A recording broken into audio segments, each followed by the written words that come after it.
If the fish rots from the head, how putrid is the stink at the top of our law enforcement? Listen to this. The crime intelligence boss, Lieutenant General Dumisani Khumalo, was released on 10,000 rand bail along with his co-accused, crime intelligence CFO, Major General Philani Lushaba, the Gauteng Province crime intelligence boss, Major General Josias Likalakala, and a number of other senior officers following their arrest last week. They're charged with fraud and corruption relating to the appointment of an unqualified civilian in a senior post within the service. Yesterday, News 24 was reporting the country's top cop, this is the National Police Commissioner, General Fani Masimula, might himself soon be in cuffs for procurement irregularities. No one knows better, perhaps, how to catch a cop than the forensic investigator Paul O'Sullivan, who joins us now to weigh in on these.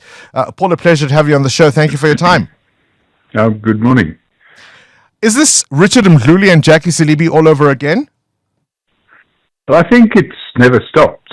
The opportunity was presented to appoint people of high ethics, and unfortunately, they scraped the bottom of the barrel.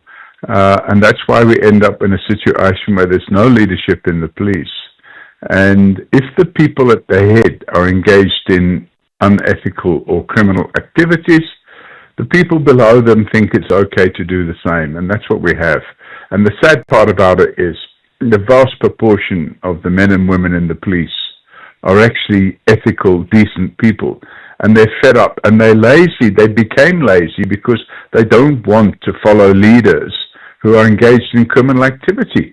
And if we take crime intelligence as an example, the biggest problem with crime intelligence is that they do all their activities in a covert manner, which means they can use the secret accounts whichever way they want without any questions being asked.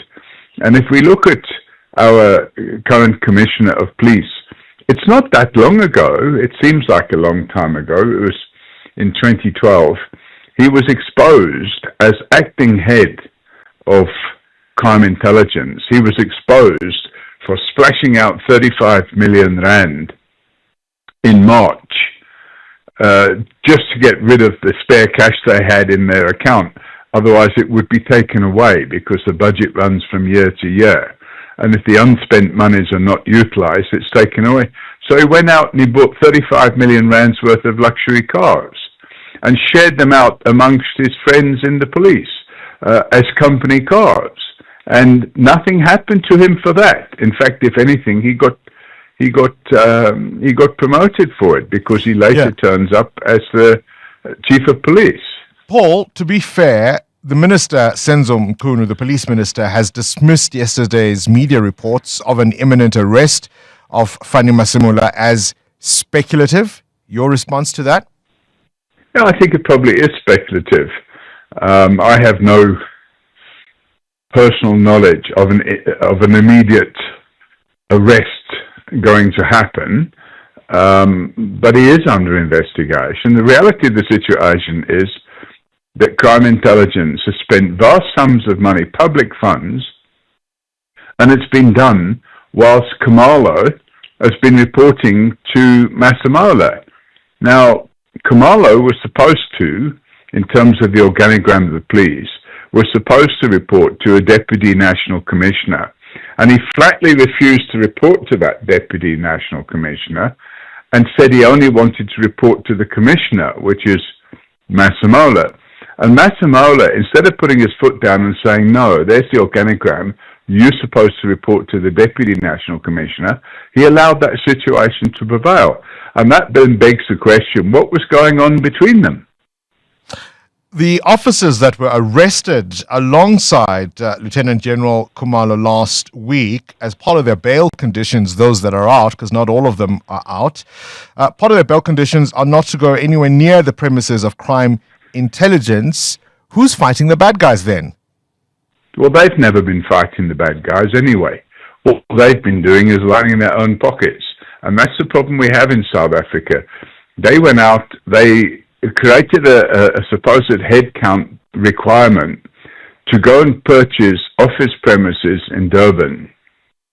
And they bypassed the procurement regulations to purchase those office premises.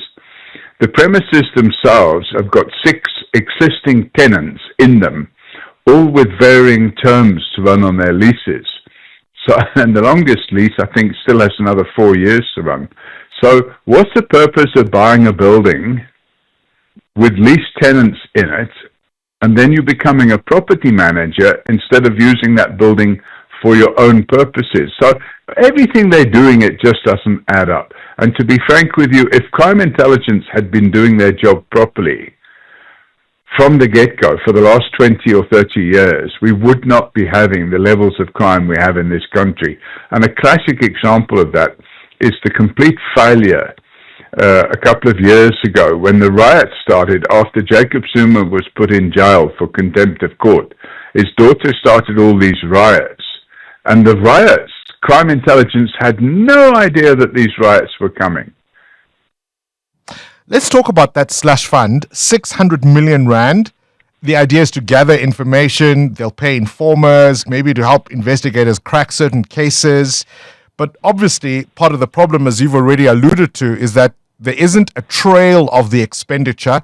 Some of these monies are often kept or at least paid out in cash. So without much oversight, it's a recipe for disaster. Is that kind of thing common in policing, and how should it work? No, it's not common in policing. It's common in policing in South Africa because crime intelligence have seen the opportunity and they've been using it. The leaders of crime intelligence, so the man that holds the purse strings traditionally has been a criminal. And therefore, if you apply enough pressure, he'll release funds. Cash can be drawn from the bank. The banks never question it because they're just told, oh, well, it's crime intelligence. So there's no kind of know your client process being carried out or a FICA process being carried out. And then the people that are being paid, they're not using real names. They're using code names. So instead of calling a guy John Doe, he might be called Bunny Rabbit or something like this. And then if there's an audit, nobody can see actually who received the money. And then what information did they provide, and was it the information of any value? And here's the sad part. Real informers that come forward with real information, want to give information and hope to get a reward out of it, because I would say probably 70 or 80% of your informers are themselves engaged in criminal activity. They want to get a reward out of it, so they get registered as an informer. They supply the information, and then they don't get the reward because the cash is drawn and they don't see it. Gosh, Khumalo and co. were arrested on charges of corruption and fraud. One of the things that's been reported is the appointment of a friend's child who himself allegedly squashed an investigation. Yeah, so it seems that the Times reported that it was a reward for squashing the investigation, but I don't think it was. I think it was a reward for not speaking out about who else was involved with him in squashing that investigation, because he'd been arrested already. And that was involved, that was to do with political killings that were taking place in KZN.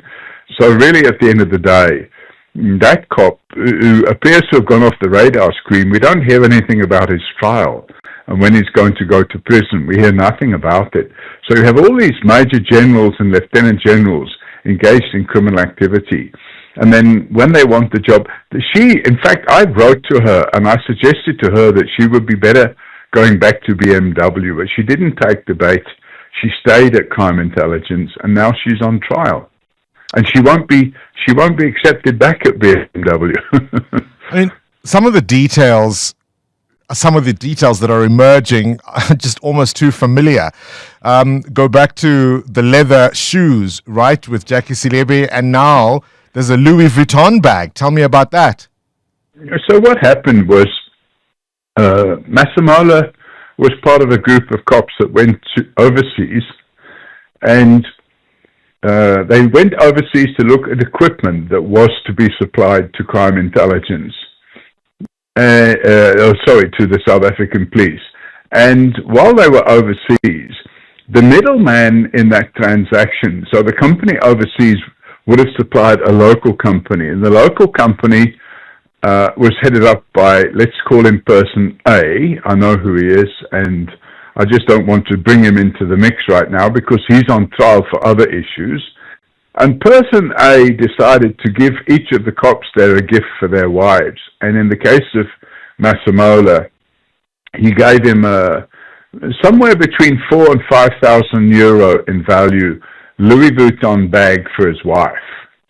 And when Masemola came back into South Africa, not only did he not declare it to customs and pay the duty on it like he should have done, which is 30% for luxury goods, he smuggled it into the country, gave it to his wife, and nothing more has been said about it.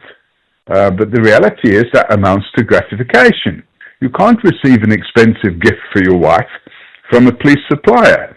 But that doesn't stop them. That's exactly the same police supplier who supplied gifts to Pashlani when Pashlani was the chief of police. So Masemola wasn't fit for purpose the day he was appointed to be chief of police.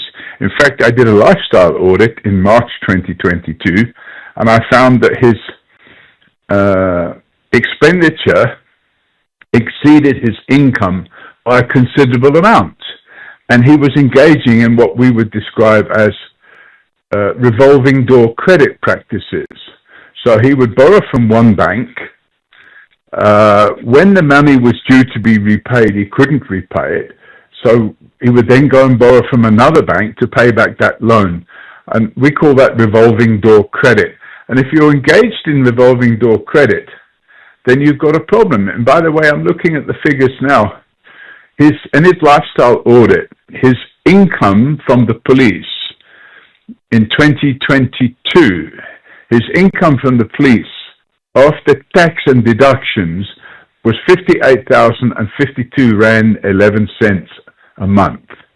His monthly installments, that's before he buys a loaf of bread or a pint of milk or any food for the house, his monthly outgoings on installment payments at that moment in time were 68,388 Rand, which meant he was overspending more than 10,000 Rand a month without buying any food for himself or his family or paying for their utilities and stuff like that. So, Paul, I mean, you could argue that, all right, maybe, managing his personal budget isn't his greatest strength, but is that then cause for him to be dismissed? I think, haven't you written to the president to ask for that?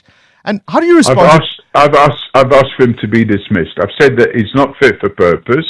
If he was fit for purpose, he would not have allowed Crime Intelligence to do under Khumalo what they've been doing. He would not have allowed Khumalo to bypass his report and report directly to him. They had to do that for one reason and one reason only. We just need to know what that reason is. I know what I think it is. All right, Paul O'Sullivan, forensic investigator. We'll have to leave it there. By the way, we did invite the police for their perspective on all of this. They have not taken that opportunity yet. We hope they will do so soon, and perhaps even to respond to some of the assertions you have just heard. But gosh, if all of it is indeed true, and the fish, as we know, rots from the head, how putrid is the stink coming from the top of our law enforcement? Current events, developing stories, tough questions, your voice making a difference. This is Breakfast with Bongani Bingwa.